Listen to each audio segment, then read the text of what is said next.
Hello, this is Black Country Blokes Chewing the Fat. Listen. I've been hearing a lot lately about men don't talk, but in my experience, men do talk, just people aren't listening. So it's going to be me and a group of blokes discussing our struggles and victories through life. Warning, there may be some bad language, so apologies to all the mums, especially my own. Let's get going. Listen. Abin, yeah, this is Black Country Blokes Chewing the Fat with me, Kev Dillon, Lee Cadman, Craig Pinches, and we're joined again today by Andy Plant. All we're going to be talking about today is how tough it is being a dad. All four of us sat around here have got kids of our own, and I find, now I'm taking Jasmine to school, how different dads are treated to mums. And I think women are very cliquey creatures anyway, and I find sometimes, because I'm one of life's chatters and I'll talk to anyone about anything, and sometimes they almost suspect that I'm up to no good. And like we come back from Butlins, and when I was there, like Jasmine was on a ride and you could fit other kids on there, and I'd put a pound in and say, it's okay if she wants to jump on, and they'd look at me with a bit of disgust. And I want to know everyone else's theory on this. Do you, like, when we're there, do you feel like you're treated differently when you're out and about, down the park or at the baths? I don't think it's so much treated differently, it's you feel like you're being viewed differently. You know, like I think we spoke about it before, if a kid falls over in the park, your natural instinct usually is to run over and say, you alright mate, and whatever else. But you always think twice, especially in, you know what I mean, today's age. And I don't think that's necessarily how people are viewing it. I think that's, I don't know, maybe subconsciously. Yeah, maybe that's subconsciously we scared of being viewed in a certain way. Well, I said I was at a pub the other day, and Jasmine's 4 now, and we went to this pub and there was 2 feral kids running around, bouncing over, and there's about 2-year-old was on this wall and fell over and crash, bang, wallop. And I didn't think, because I run over, picked the kid up and said, are you okay? And had a little cut in his head and went, go and get your mummy. And the mummy come out, and I was frightened of being told off, but at the same time I had to make sure the child was okay. And I think sometimes the Good Samaritan from the Bible would have been lynched nowadays, wouldn't they? You know what I mean? It's you're starving, may I give you some money? What do you want? Well, I'm cold, have my coat. Why? And I think we've got to such a dark time when we're almost taught not to care about our brothers and sisters, and I think that will be the downfall of society. I don't know, we taught not to care, or we just, the problem is, I think, is actually we're bombarded with news about stuff that's happening to children, and then you automatically feel like if someone sees you around a kid, that's what you're doing. I wouldn't say you're taught not to, because you do feel it, don't you? That's natural to go and feel and help that kid up. So I think it's more now, you're more apparent about what's going on in the world. I think a lot of it is as well, I mean, we always bash social media. Every episode I think we've had something to say about social media, but I think a lot of it is social media is because even though a lot of people, they'll be alright with you there and then, they'll have something to say on social media. Whatever's just come up and pick my kid up off the floor without even asking, and everyone, boom, then you got a whole feed of hating on people that I'm showing the disrespect to, pick your kid up off the floor. So I think a lot of it is everyone's got something to say negative. But if a mother does it, it's acceptable, isn't it? Like when I'm with my mum, who's now a nanny, if something is wrong, she can go and do it, whereas we look differently as being blokes. We was at Stratford-upon-Avon last week, took the family there, and there was a kid on you know, like the assault courses and that, and this kid had climbed to the top of, like, you know, like the wall climbing things, climbed to the top, and he was like crying, and I hadn't took any notice of him crying. Then this kid come over and says, can you get my friend down? He can't get down, he climbed up, you meant to go over and down the chains. And I thought, you know, so I had to climb up there.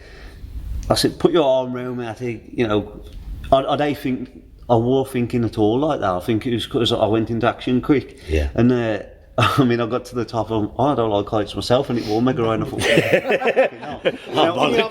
Can someone else get me? Yeah, I've got this decent sized thing like hanging around my neck, and I've got to try and one arm one arm come fucking down, and I like I managed to get down without falling, you know. protecting myself. I fell off the thing and squedged the poor baby. But his mate says, it does get quite scary when you're up there. I thought, I know.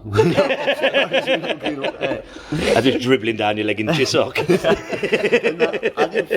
don't think or feel like that at all, you know. But I do get your point. You know, sometimes you do feel. So I do find there's a lot of double standards with how a woman is perceived and how a man is perceived, and there's just as many bad women out there and grandparents as there are blokes. But I think it's nice reporting on with bad women. Do you agree, or? I think sometimes when you see it's reporting on bad women, there's always a bloke standing behind them. You know what I mean? There's always a link to a man within it. You very rarely hear of just a woman's done something bad. Well, you like hear of deadbeat dads and whatever else, and yeah, it's very rare you hear about the mom side of it. So maybe that's where that perspective comes from, and I don't know how that's playing out in today's age. You know, we see women as more maternal creatures, and you know, the more caring. Aren't they? Well, some are. I've met some real bad mothers through being up here, and they're hooked on heroin, or they're an alcoholic, or they will put their partner in front of their child. You know what I mean? I won't pick Jasmine up because Kevin doesn't like it, and we see it in blokes, and it's projected more as deadbeat dads. But I've known relationships where one day the mum and dad have split up, and she or he's just dropped off at his dad's doorstep and they've never made a phone call to see if they're all right. So there is this out there, but I think it's more projected onto the blokes who are often the wrong uns. And I think there is as much good and there is as much bad in both genders. However, the males are projected as being the worst ones. Any thoughts on this, Sand? It's alright, I tend to put people on the spot, this is what I do. I think with every yin there's a yang, and I think, as you say, media has a lot to do with it, and I think we're conditioned to think women are the fairer sex. And at the moment, what I'm seeing with the women of the 2000s, they're not very womanly at all. They're off fighting and glassing and astraying each other and getting off their nut just as much as the blokes. I feel like... and we're waiting for him to come home. Yeah. I have to put my gum shield in everything in case coming back. But no, I think, you know, it is... it's important to note that we understand the difference between the sexes and the stereotypes of the sexes. But I don't know, like, I think being a man's the toughest part, and I don't care what woman's going to hate on me for saying that. Have you ever took a piddle with cold hands? Being a man is hard, never mind being a dad. And I think, as we've often said on this show, the amount of guilt, and this is... no one warns you when you're going to be a parent, the amount of guilt you feel, because you want to work to provide, then you want to do this and you want to do that, and no matter what you do, I work so hard to give you the money, but then I don't get to see you play, or it's a lifetime of feeling guilt, isn't it? And then it's also a lifetime of being worried, like my little girl just started primary school, and then it'll be secondary school, and then when she leaves, and my dad said, he goes, you just worry about different things as your kids grow up. Like mine's 4, how old are yours? I got one that's 1 and one that's 7. You know, two completely different kids. I'll worry about. See, with Troy, the oldest, he's very more laid back and very easygoing. Whereas Romy, his nickname's Rowdy, so that I tell you exactly the kind of person he is. And I said to you before, you know, it's been hard. No, it's like me and his mum we work really well together. You know what I mean? Good cop, bad cop sometimes, but best friends. We don't really treat them like we're your parents. You know, you look up to us for commands and whatever else. We're sort of on a level with our kids. But with Troy, you know, we both thought, got this in the bag. Roman's come, second kid, we got this in the bag, and he shocked us both. And me, like being feeling like that old traditional way that it's me that's got to teach him how to be a man, you know what I mean? I start thinking, yes, I've mastered this, and then Roman comes along as a completely different kid, and I have to start parenting again from scratch. You know, his mum's his mum, like she's very loving and maternal towards him, sort of to the same level, but me, I sort of try and adopt different principles to try and put the lesson of man across.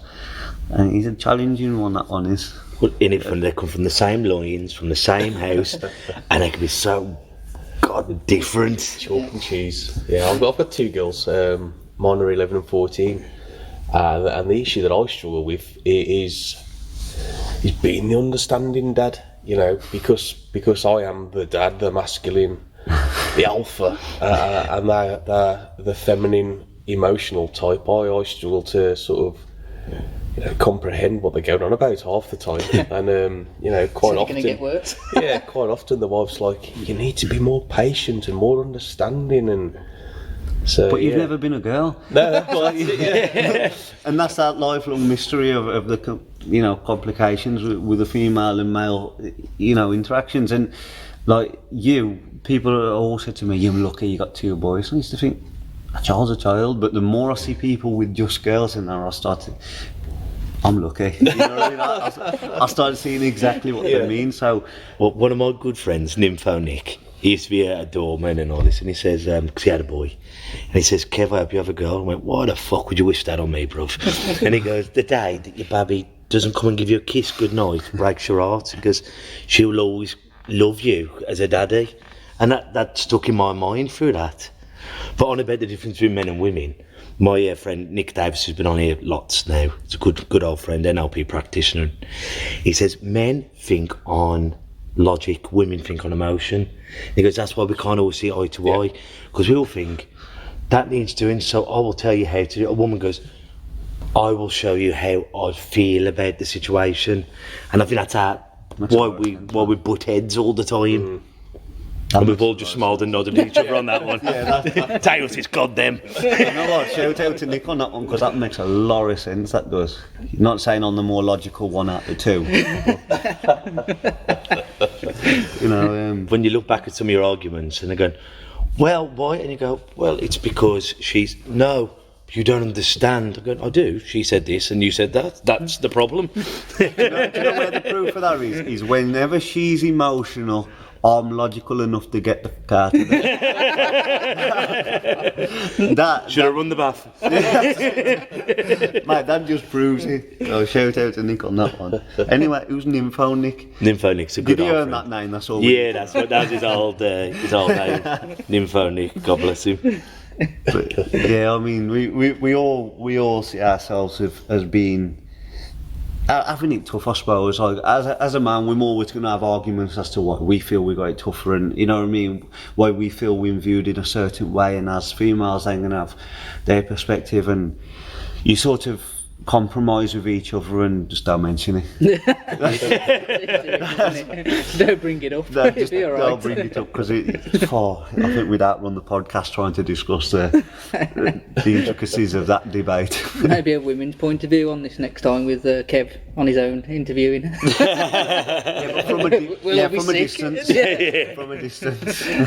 Over the phone, either one you can go over the phone rather than sit next to him, because Have you find having 2 teenage girls or almost teenage, one 11, one 14? How do I find it? Yeah. Yeah, it's quite trying. As I said, you've got to have the patience of a saint sometimes, but yeah, it's great. I mean, that's still loving. They still want me around at the moment. Yeah. So yeah, it's good. It's rewarding, but It is different. I mean, I've got 2 girls and a boy, and actually Alfie is totally different. Like you was mentioning earlier, giving you a kiss at night, you can't get near him. No one can. Yeah. No one can get near him for anything like that. He's just totally cut off from all that. And it is totally different. You know, it's.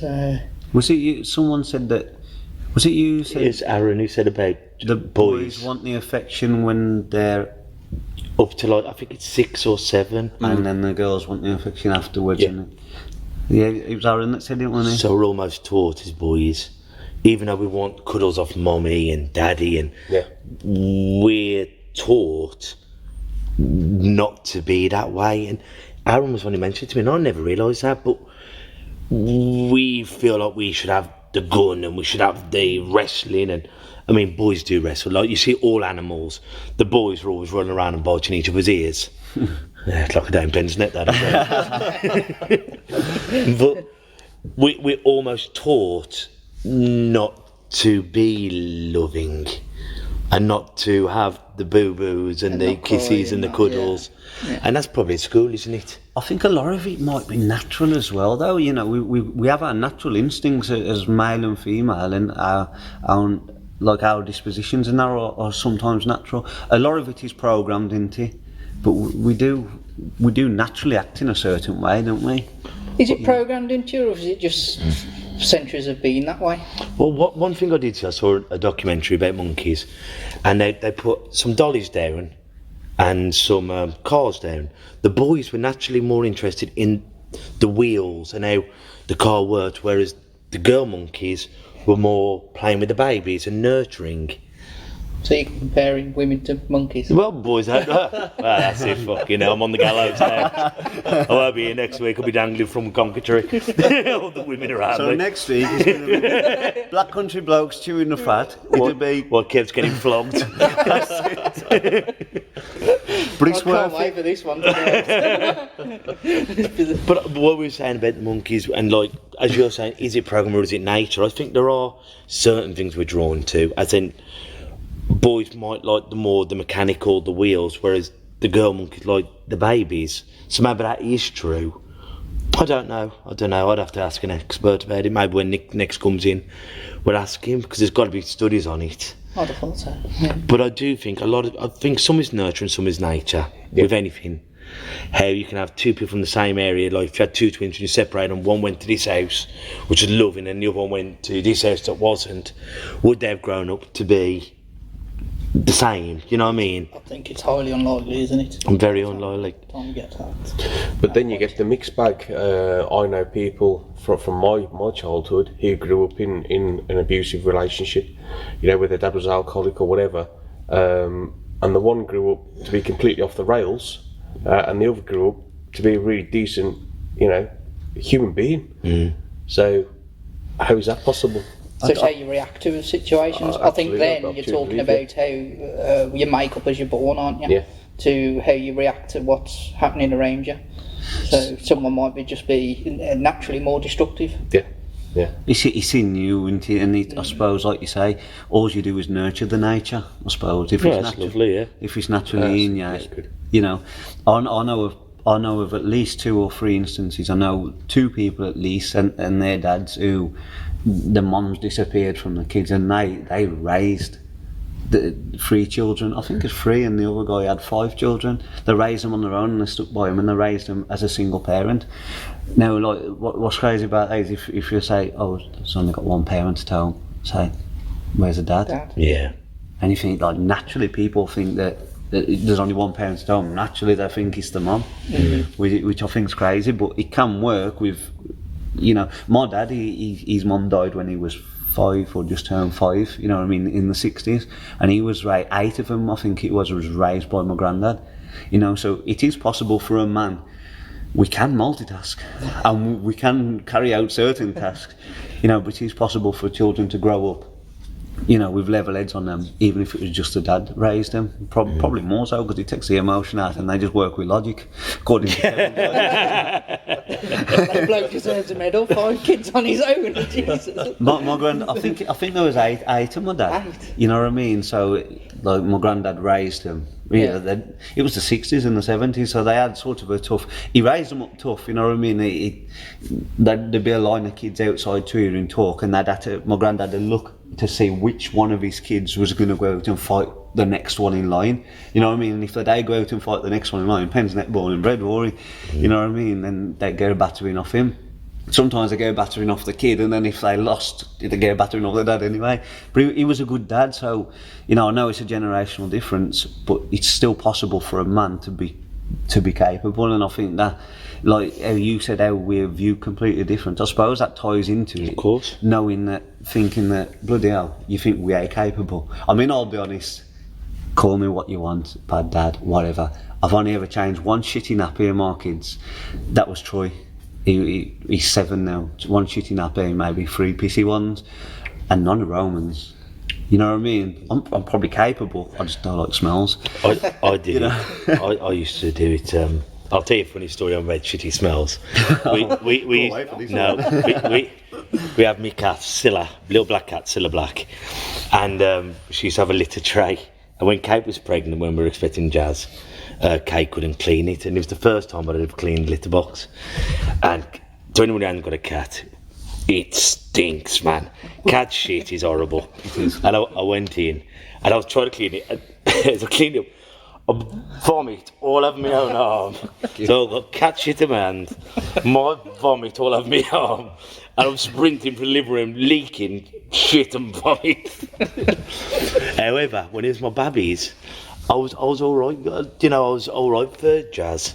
You know, because it's about, you do it because you love her. And what you were saying about when your granddad lost his partner, I think we are so resilient in no matter what. If someone said, you're going to have 8 kids, and by the way, after the 8th one, your partner's going to die, well, what are you going to do? You go, either I'm having the snip or I'm not. But when it happens, it's amazing what we're capable as human beings. I think, it comes down to not having a choice. You're not having a choice. Well, there is a choice. There is, but it's you walk away from it, or you deal with it. Again, But that to me, speaks that's to the not a love. choice. That speaks to the spirit of a person, I suppose, and the connection. My dad's a family man, you know, and it's probably come from that. Someone said to me once, said, your dad, you know, send him your love. 'Cause he went through, even now, but he went through a really ill time where he lost life. Someone said, send him my love. He said, I know your dad gave him a Sunday dinner surrounded by all of his kids and grandkids, and he's happy as a pig in shit. Yeah.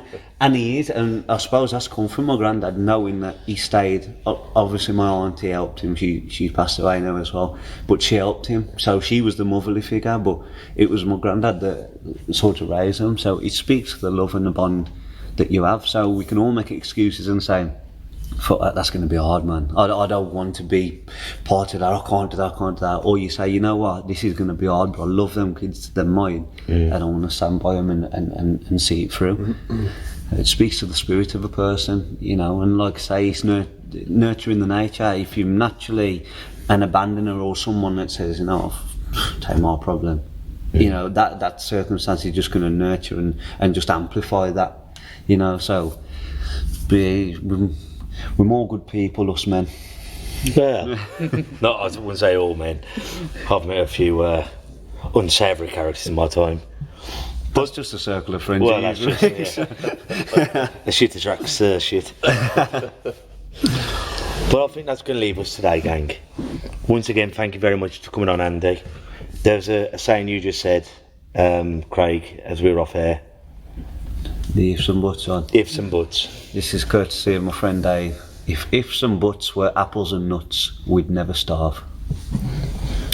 Until next week, gang. Ta-ra a bit. Listen. And that's a wrap for another show.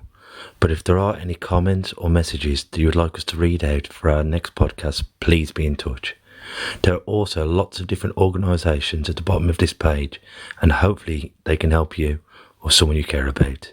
Please share this to spread the word. Until we talk next time, ta-ra a bit. Listen.